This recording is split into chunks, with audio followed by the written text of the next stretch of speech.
So, ito na ating pinakahuling lesson for this quarter, which is about volume of pyramids with irregular bases. Okay, it is just the same as last time. So for the volume of the pyramid, we will use the same formula, which is 1/3 times base times height. Wherein yung B is the area of the base, while H is the height of the pyramid. Okay, which means bago natin ma-solve ulit ang volume ay kinakailangan, okay, ma-solve muna natin ang area ng ating base. So itong B na to, itong B na malaki na to is of course nakadepende sa area ng base ng ating pyramid. Kung yung base ba natin ay pentagon, kung siya ba ay triangle, kung siya ay rectangle, kinakailangan isolve muna natin yung kanyang area. After nating ma-solve yung area, papalitan natin yung binayan. Itong pong binato, papalitan natin kung ano man yung area na na-solve natin. Then, after nun, pwede na nating isolve ang volume. Okay, ito lang. Okay. Okay, so we will start with pyramid with pentagonal base. When we say pentagon, ito po yung mga polygon na may 5 sides as shown in the figure. Okay, yung figure na yan ay may 5 sides. Yung EA, AB, BC, CD, at saka DE. Okay, so ang pentagon po, wala tayong exact formula para sa area ng pentagon. Wala tayong formula doon. Pero para ma-solve ang area ng pentagon, i-check natin yung ating pentagon. Makakabuo po tayo ng dalawang shape or polygon mula sa pentagon na yan. Kung inyong pong i-check yung ating pentagon, ano kayang dalawang figure or shapes ang pwedeng mabuo from that pentagon? Pwede natin yung hatiin sa dalawang shapes. Ano kayang dalawang shapes ang pwedeng mabuo from that given pentagon? Anyone? Meron ba kayong idea anong dalawang shape? Ulitin ko, lower ko lang lahat muna ang hands. Okay, ngayon, if may idea po, mag-raise ang hand. Sino tong tandang family? Ang dami naman, tandang family. Ulit ko lang, ano ko lang. Nasa na ang...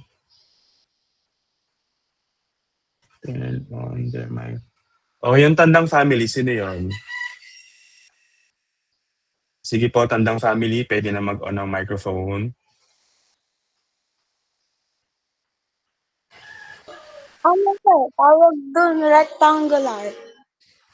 Rectangle at saka dalawang shape Triangle. yan. Yes. Si Jaisel ba to? Jaisel? Yes, sir. Okay. So very good. So makabuo tayo ng triangle dyan at saka rectangle. For instance, ganito po yung itsura nan. Di ba ito na yung pinakopya ko sa notes? Ayan. Yung nasa ibabaw ay triangle. Pwede tayo makakuha ng triangle dyan at saka ng rectangle. So ibig sabihin, para mahanap ang area ng pentagon, kinakailangan hanapin muna natin ang area ng triangle. Area pa lang po ito, hindi pa volume. Wherein the area is equal to 1/2 times base times height. And for the rectangle, ang area ng rectangle, ang ginagamit po nating formula is length times width. Okay. So mag-start tayo muna dun sa triangle. I-solve natin ang ating triangle. Okay, yung triangle natin sa taas, siya po ay right triangle. Okay, kapag right triangle, pag atin pong sinosolve ang area ng right triangle, ang ginagamit po nating mga sides is yung mga sides na katabi ng ating right angle. Ito yung right angle natin ito. Pag binilugan ko po, ayan ang ating right angle. So ang gagamitin nating mga measurements ng sides is yung measurements ng mga side na katabi ng angle na yan. Which are yung 9, dito lang tayo nakafocus sa shape sa taas. Which are yung 9 at saka yung 7.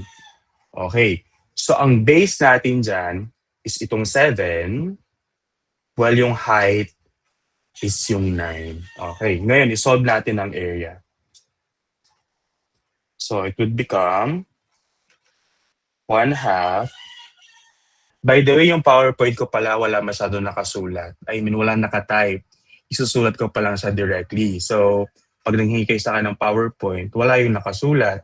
So, as much as possible, i-screenshot nyo po kapag tapos na para may kopya kayo. Ano?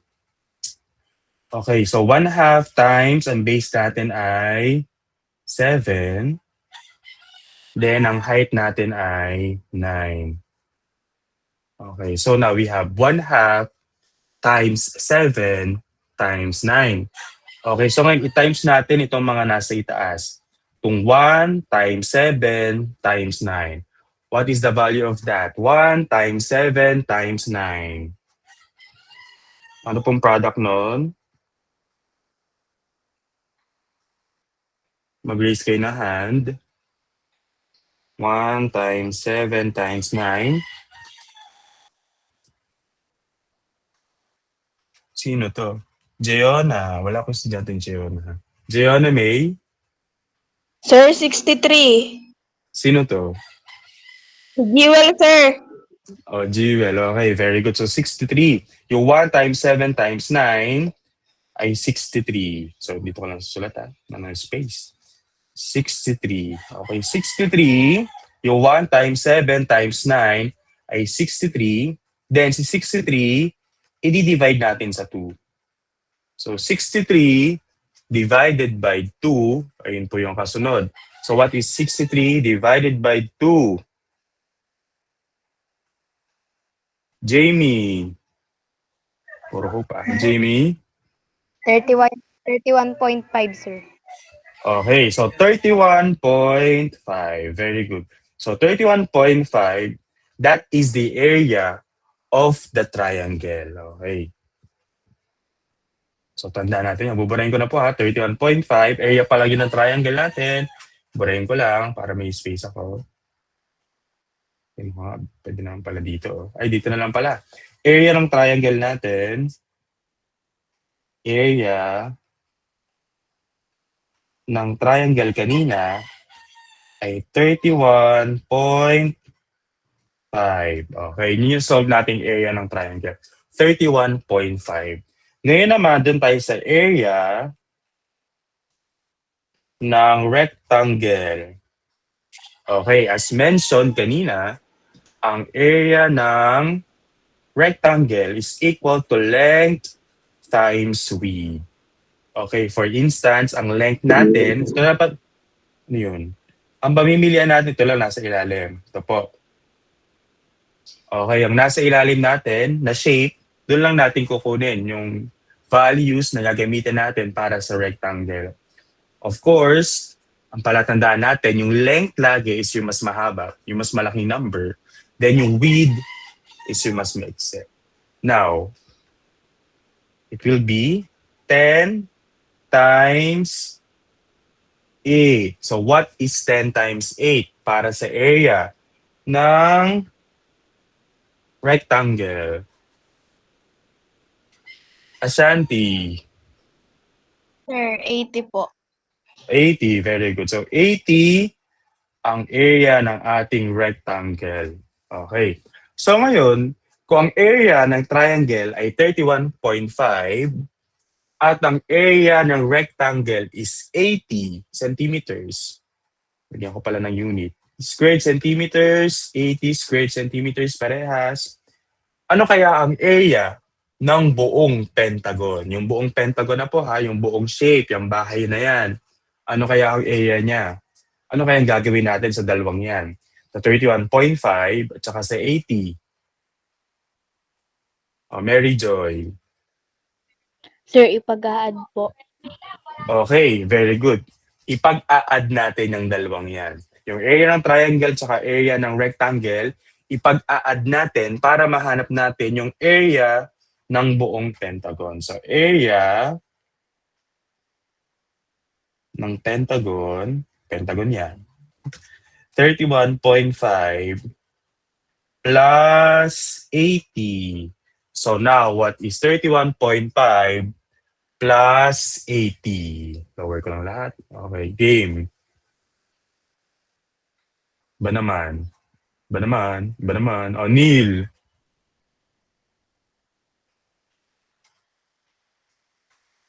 $111.5 po, sir. Okay, 111.5. Ano bang boses ni Neil? 111.5.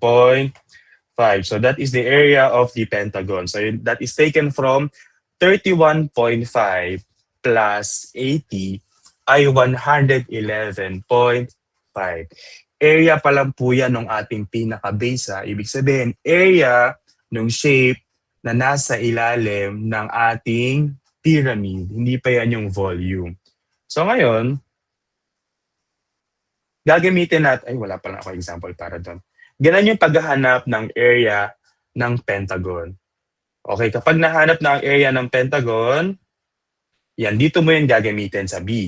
I-replace mo na yung B, then, yung B ang papalit mo dyan is yung 111.5 kanina, then kung ano mang height ng pyramid, para ma-solve yung volume ng pyramid with pentagonal base. Okay.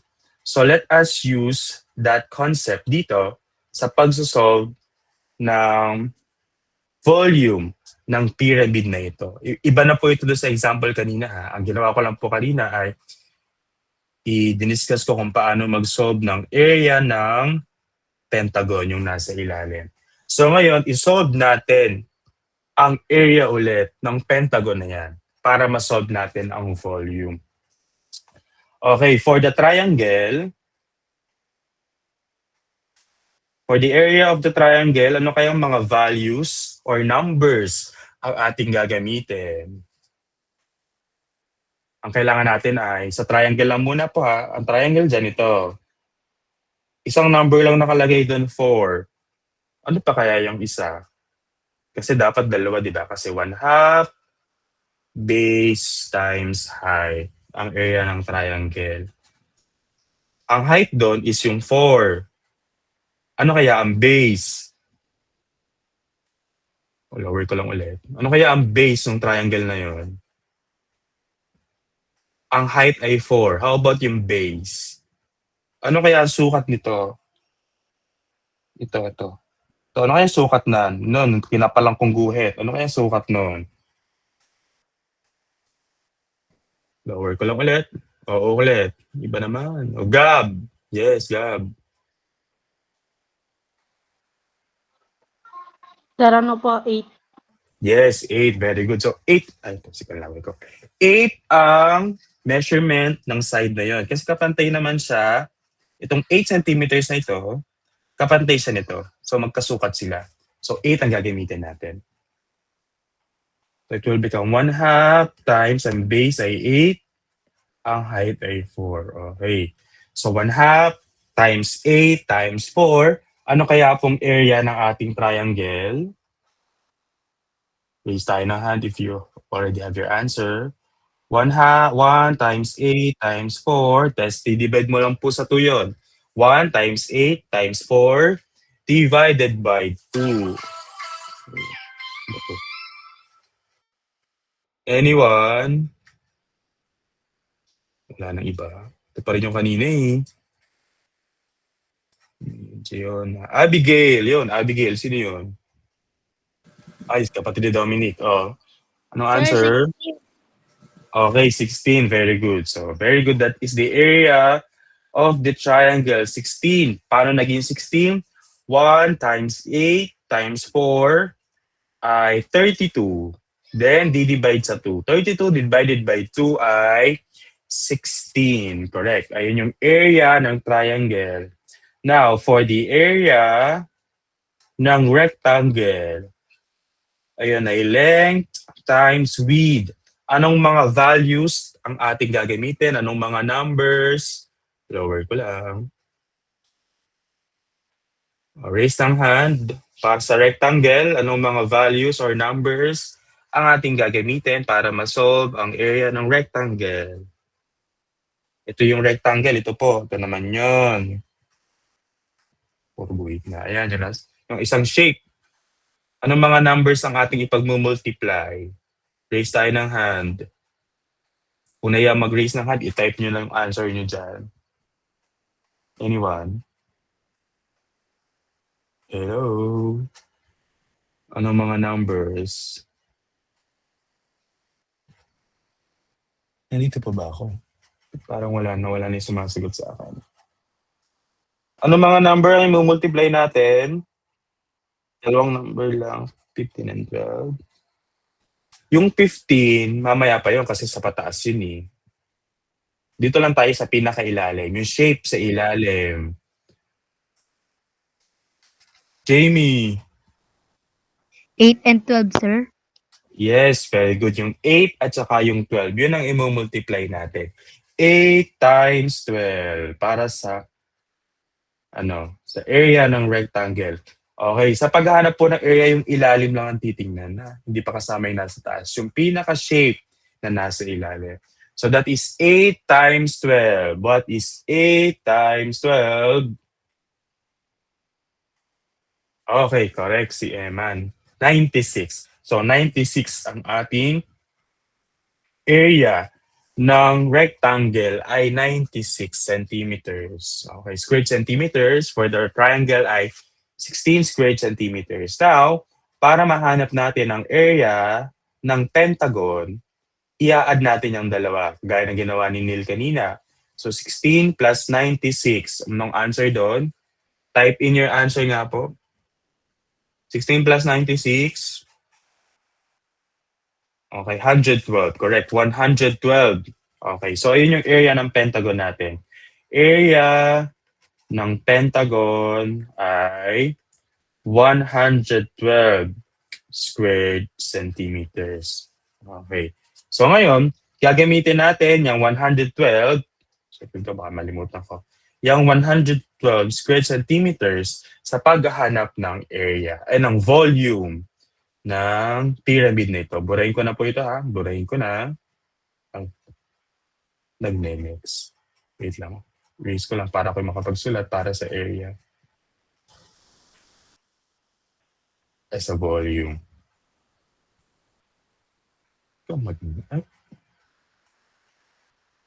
Okay, so ngayon, isolve na natin ang kanyang volume. Volume kanina, as mentioned, ay formula natin 1/3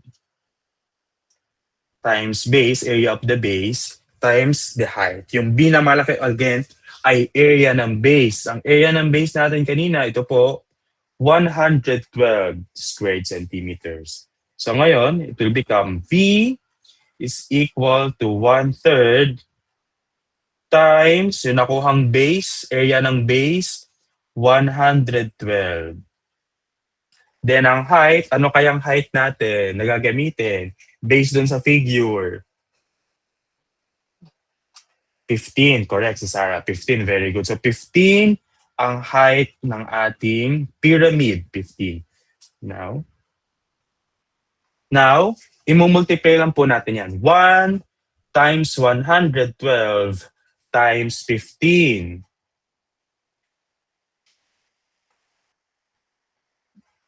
I-multiply nga po yun.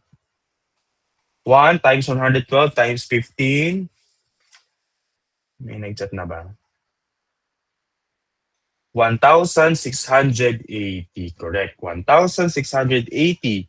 So si 1,680 will be divided by 3.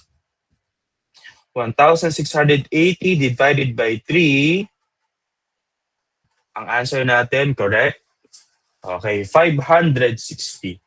So, volume ng pyramid na yan is 560 cubic centimeters. So, kapag volume po ang ating pinag-uusapan ay ang unit of measurement natin, ang exponent lagi po ay 3. Is that understood? 560. So bago tayo mag-proceed sa next shape, kung naintindihan, i-click po yung like sign. Kung hindi is yung dislike.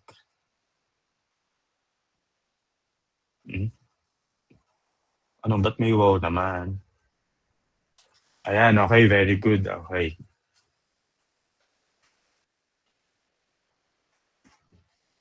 Okay, so next na tayo. Tapos na tayo sa pyramid with pentagonal base.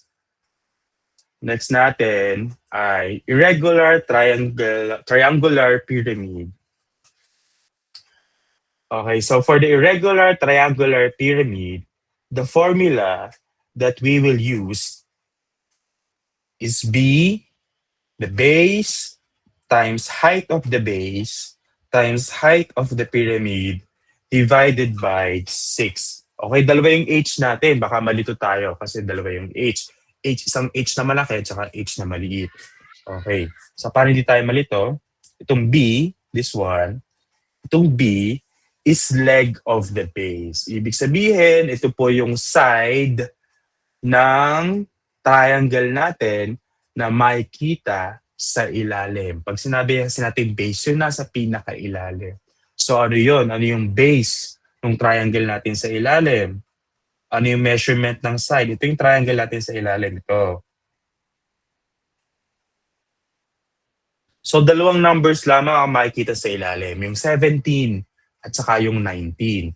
Alin kaya doon ang leg o yung side, measurement ng side ng base sa dalawa? Okay, tama. 19. Sino si Jedrick?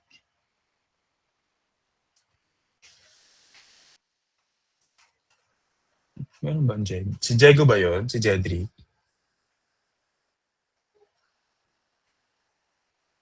Okay. So yung 19, ayun yung leg ng base. Okay, yung H na malaki naman. H na malaki. Height ng base. Okay. Ang height po ay hindi sa gilid nakikita. Ayun ay mula sa midpoint ng isa sa leg at saka yung vertex ng ating triangle. Okay. So yung height natin, ito yung isang number pa dun sa base, which is yung 17. Okay. And then, itong H na maliit, ito naman yung height ng pyramid. Hindi na po yun sa base makikita. Ayun ay makikita doon sa nagko-connect sa pinaka-base natin hanggang sa pinaka-vertex or pinaka-tuktok ng ating pyramid. So, ibig sabihin, ang height ng pyramid natin dyan ay yung 23. So, ayun yung gagamitin natin. Again, going back, yung B is yung side ng ating base. Pag sinabing base, yung shape na makikita sa bottom part ng pyramid natin. Okay. Ang side nun is yung 19, hindi po yung 17. Kasi yung 17 hindi naman sa gilid makikita. Siya ay sa loob nakikita. Okay. Kaya 19 ang gagamitin nating leg ng base. Then, yung malaking H ay height ng base. Ayun naman is yung makikita pa nating isang number sa pinaka-base natin, nagko-connect sa midpoint. Midpoint ng ating leg ng base patungo sa isa sa vertex ng ating base. Okay, that is 17. Then yung 23, the height of the pyramid, makikita naman yon sa pinakatuktok, yung line na nagko-connect sa pinakatuktok ng ating pyramid hanggang sa pinakagitna ng base natin. That is 23. Anyway, tatlong numbers lang makikita natin sa pyramid natin, triangular pyramid. Yung 23, 17, at 19. Kahit magkabali-baliktad naman tayo ng placement dito na the same answer pa rin ang makikita natin. Okay. So ngayon, isolve na natin yan. Ito. So volume natin ay magiging 19 times 17 times 23 divided by 6. Okay. 19 times 17 yung height times 23 divided by 6. Now, what is 19 times 17 times 23? Multiply natin. 19 times 17 times 23. Key in your answer. Parang sobra yung sa'yo, Neil. Okay, 7,429. Ayun, correct. So, yun yung ating nasa itaas, yung numerator, 7,429 divided by 6. Now, si 7,429 will be divided by 6. Paki-divide niyo po sa 6, yung 7,429. Kapag repeating yung decimal, just select or just round off your answer to the nearest hundreds. Dalawang decimal lamang kukunin, tapos i-round off siya. Okay, ang correct natin ay 1,238 point. Kasi nakasulat sa calculator natin, 1,238.166666667. So kapag ni-round off natin siya, ayan ay 1,238.17 cubic centimeters. So that is the volume of our irregular triangular pyramid. Dalawang decimal lamang kinuha, kaya naging 1,238.17 cubic centimeters. Is that understood? Key in ang like sign kung naiintindihan. Robbie, andyan ka pala, hindi ka nagpaparamdam.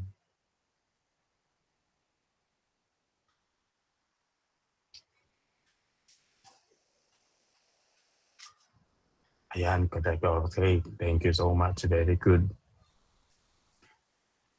Okay, next tayo. Mamaya pa iba example ha. Next tayo muna sa next shape natin. Next naman natin, tatlo lang naman yan. Yung pentagon, triangular pyramid, with irregular triangular pyramid, at saka itong trapezoidal pyramid. Okay, so sa trapezoidal pyramid, ito naman yung pyramid na ang base ay trapezoid. Pag sinabi natin trapezoid, yung ganitong shape. Ayan. Irregular polygon din yan kasi hindi naman pantay-pantay yung kanya mga measurement ng sides.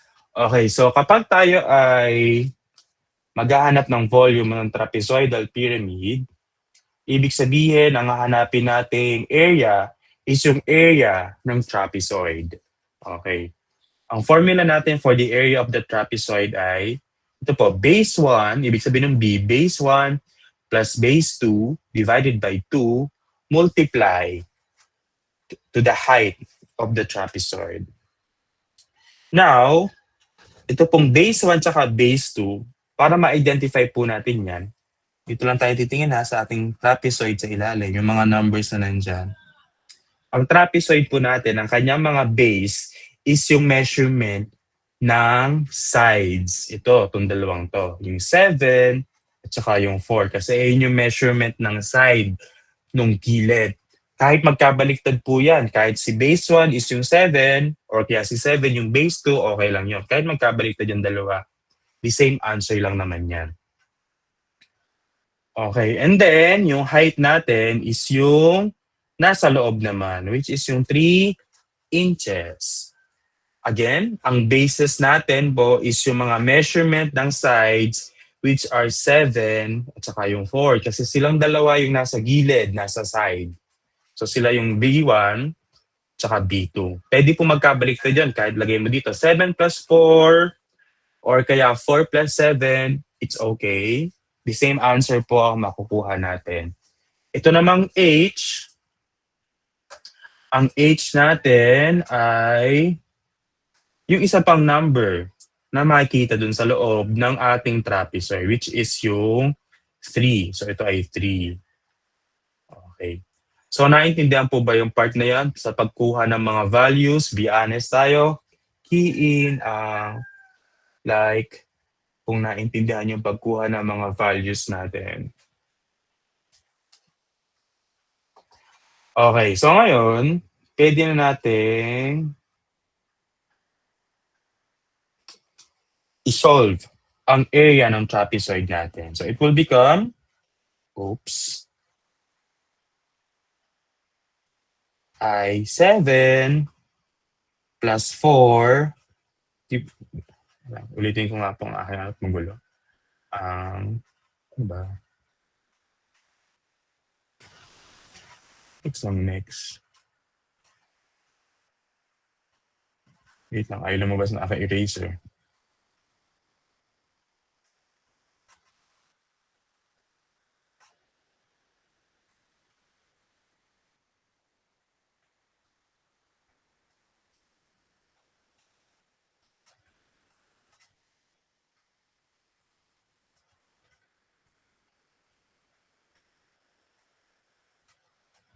Yeah, ayaw lumabas. Huwag na nga.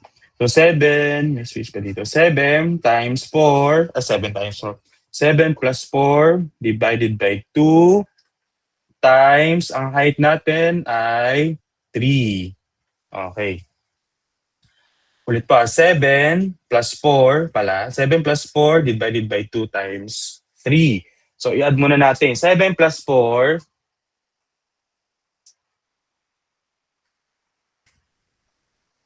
7 plus 4 divided by 2. So 7 plus 4 muna. 7 plus 4, what is 7 plus 4?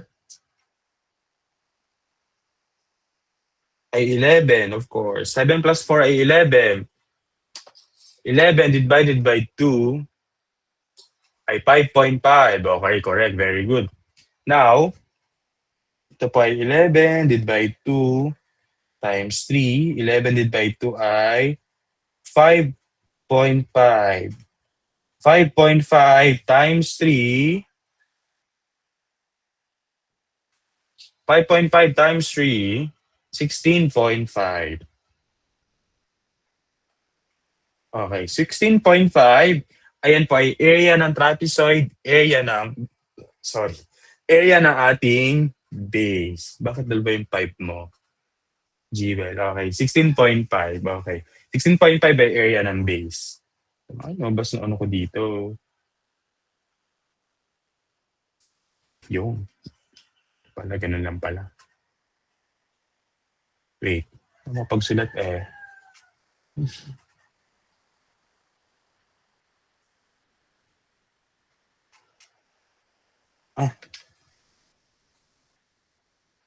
Basta kayo na in. Tandaan natin, 16.5 yung answer natin na. 16.5.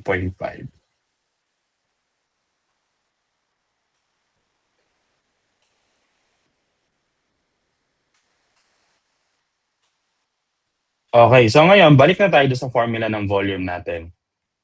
1/3 base times height. V or volume is equal to 1/3. Ang area ng base natin kanina ay 16.5. Ito yung nasolve nating area ng trapezoid kanina. How about yung height? Ano kaya ang height naman? Iba na po ito ha. Height ng trapezoid na. Ano kaya ang height ng trapezoid? 15. Correct si Sarah. 15. Ito po yun. This is the height of the trapezoid. 15. Okay, so ngayon, imumultiply lang natin lahat ng nasa itaas. 1 times 16.5 times 15. 1 times 16.5 times 15. Type in your answer. Ang bibilis eh, hindi galing. 247.5. Correct. Ayan ang numerator natin. 247.5 divided by, i-divide naman natin sa 3 ha, kasi ito lang yung nasa taas lang yun. Yung 1 times 16.5 times 15, yun lang yung nasa taas. Divided by 3, 2 decimal places lang ulit kung madami. So 247.5 divided by 3, correct, that is 82.5 cubic inches. So that is the area of our trapezoid. That is the volume rather of our trapezoidal pyramid. That is 82.5 cubic inches. Again itong 16.5 na to, ito ay nakuha sa area ng trapezoid, yung sinolve natin kanina. Itong 15 naman ay nakuha dito. Mamaya ka tumawag. Itong 15 ay height ng ating pyramid. I-multiply po yun. 1 times 16.5 times 15, yun po ay 247.5. Ito yung nakuha doon. Then, i-divide sa 3. 247.5 divided by 3, that is 82.5 cubic inches. Is that understood? Key in ang like. So, bilagin na muna, oh.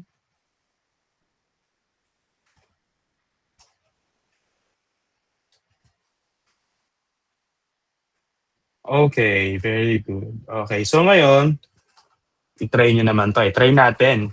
Ayun. Try nyo nga po sa inyo dyan, sa bahay-bahay ninyo. Then, if you already have your answer, i-type nga dyan. Tingnan natin kung sino ang tama na makakakuha. Ayan ay, the base of a pyramid is a right triangle with legs measuring 15 inches and 17 inches. Find the volume of the triangular pyramid whose height of the pyramid is 19 inches.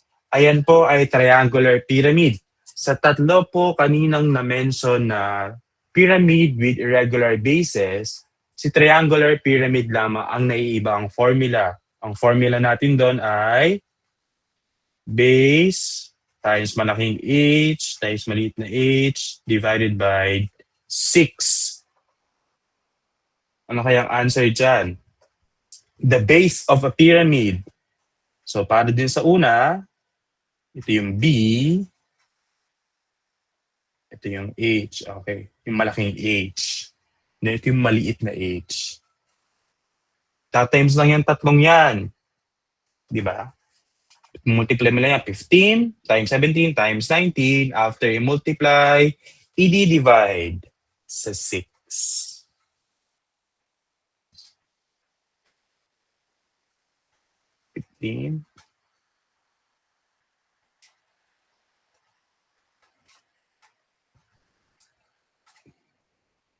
Yan, okay, tama. Very good. Baka na may iba kumakopya nandun sa nag-type.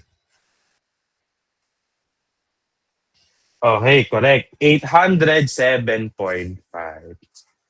Resolve natin. V, volume is equal to the base, 15, times 7, times 17, times 19, divided by 6. Or 15 times 17 times 19. Ano munang sagot doon? 15 times 17 times 19. Key in your answer. Type in your answer. Type in your answer. 4,845. Correct. 4,845. Now, si 4,845 ay i-divide natin sa 6. Kaya nakuha nating sagot ay tama yung naging sagot nyo. 807.5. Ang ating unit of measurement ay cubic inches. 807.5 cubic inches. Tama po. Very good. Nakuha nyo bang the same answer? In heart, kung nakikinig nga, heart. Heart. Pag hindi, sad face. Sigaran, hindi naman wow ang sabi ko. Heart.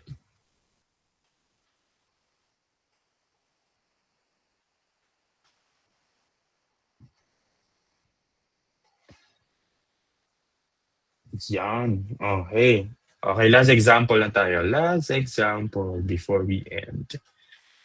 Okay, the trapezoid base pyramid has the bases 21 centimeters and 23 centimeters respectively. Ayan ay pyramid po with trapezoidal base. Si 21 at 23, ano kaya siya doon sa formula natin? Ano ang papalitan niya? Mag-raise nga tayo ng hand. Dito naman tayo sa microphone. Sa formula natin, ano kayang papalitan nan? I mean, saan siya ipapalit? Yung 21 at 23, o Gab, saan siya ipapalit?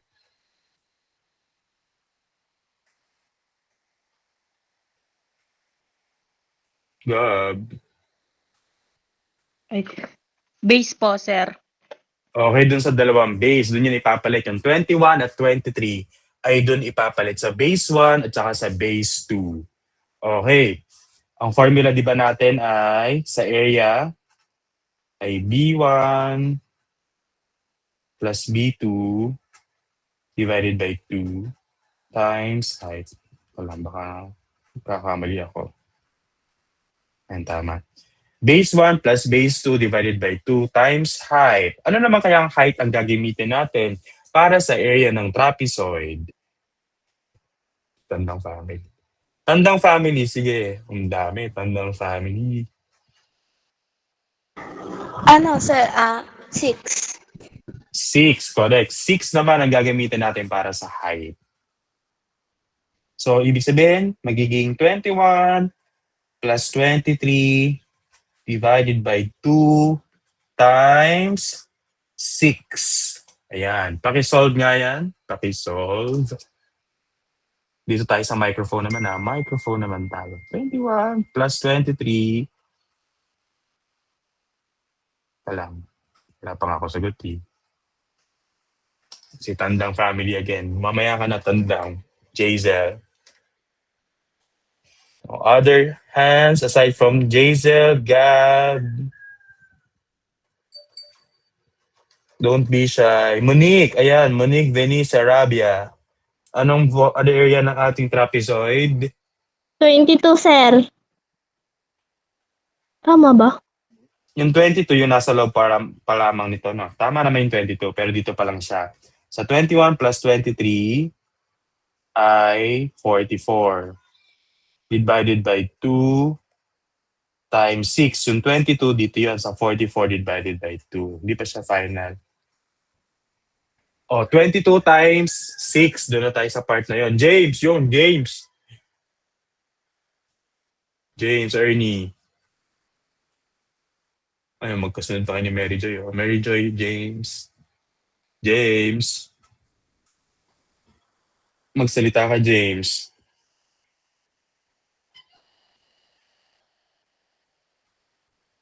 Wala. 132, sir. Okay, correct. 132. Tama. 132 squared centimeters. That is the area of our, tawag dito, area ng ating trapezoid is 132 squared centimeters. Ngayon, volume. 1/3 base times height. Ang base natin, meron na tayo, 132.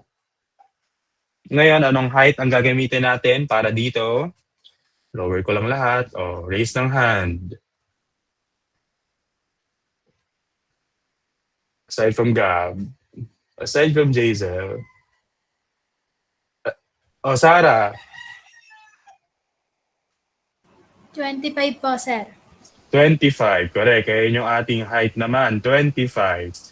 Okay, ngayon, imumultiply natin yan. 1 times 132 times 25. Ano ang product?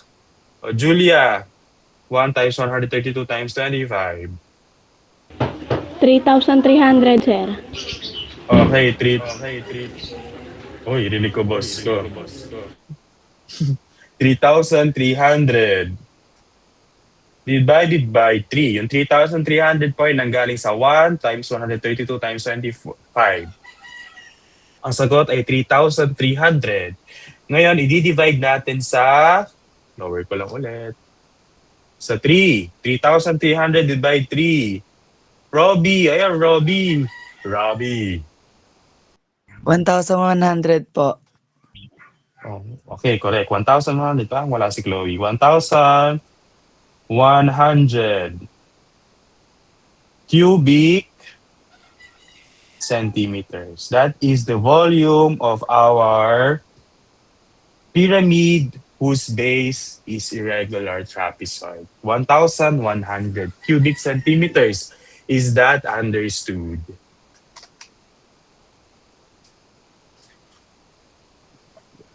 Miss ko to add. Okay, do you have any questions? Thank you. Kung walang question, ang i-heart naman natin yung party dyan, yung party. Kung nakikinig talaga kayo, yung party. Yes naman. Yan, party. O, clap naman, clap.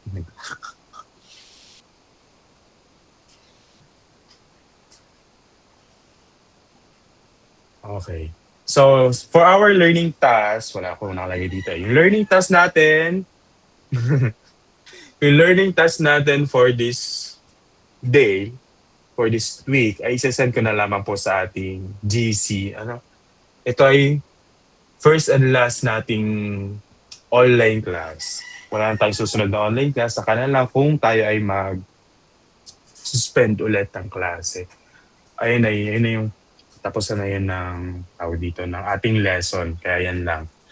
Isasend ko na lamang po sa GC again ang ating mga seat works. Paki-answer sa one whole sheet of paper, copy and answer. So before we end, I want you to open your camera, no? Para tayo may...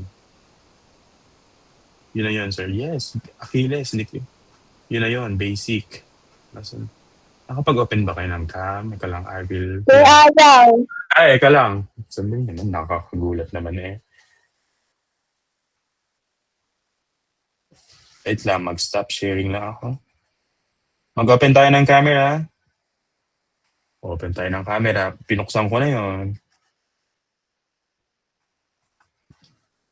Hindi na kayo mahiya.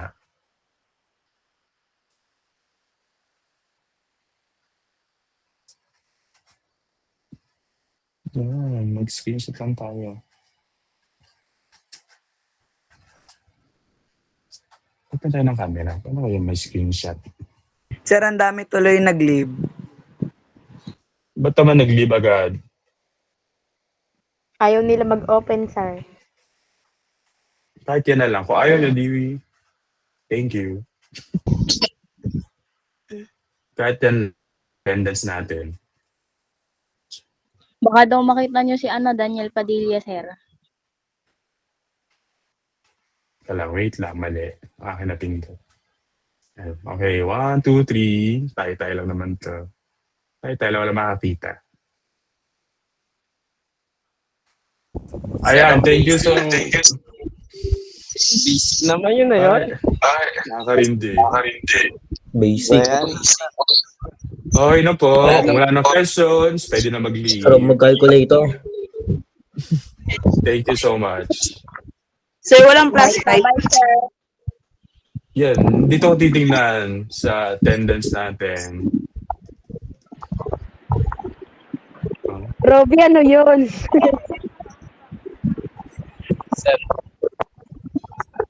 Magic. Basic. Bibidyo ako.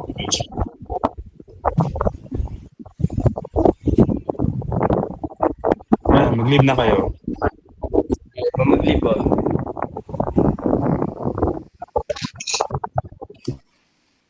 Pag-edit ko yan, Bye, sir. end the call for everyone. End the